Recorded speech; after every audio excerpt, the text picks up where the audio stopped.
Ontdek jou innerlike kreatiwiteit om jou te help floreer. Baie mense dink hulle is nie kreatief nie, maar dis nie waar nie. Die eerste vonk van kreatiwiteit ontvlam wanneer jy ophou dink soos jy gister gedink het.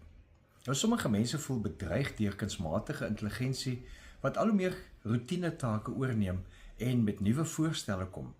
Maar tog is kreatiwiteit nog steeds 'n superkrag van die mens wat nie deur 'n rekenaar vervang kan word nie.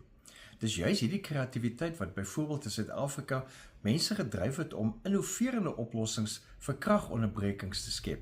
Van slim toepassings wat kan sê watter deels elektrisiteit af gaan wees en hoe lank dit gaan afwees, tot slim sonkragstelsels en ook gemeenskapsinisiatiewe wat lig gebring het waar daar duisternis was.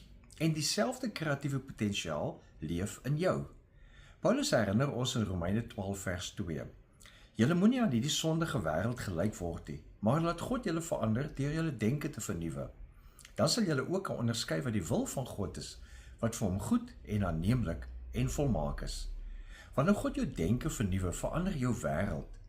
Jy wil meer doen soos God dit doen.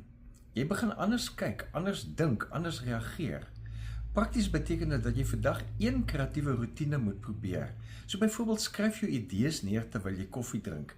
Teken 'n vinnige skets van 'n oplossing vir 'n probleem of gebruik 'n eenvoudige app om jou dag op 'n vars manier te struktureer. En dank God vir hierdie kreatiwiteit.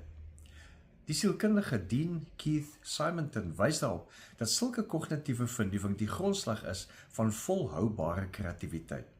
Hy verduidelik dat wanneer ons doelbewus nuwe denkpatrone oefen, ons oorspronklike idees begin genereer wat nie net ons eie lewens verryk nie, maar ook die lewens van ander verryk en hulle inspireer.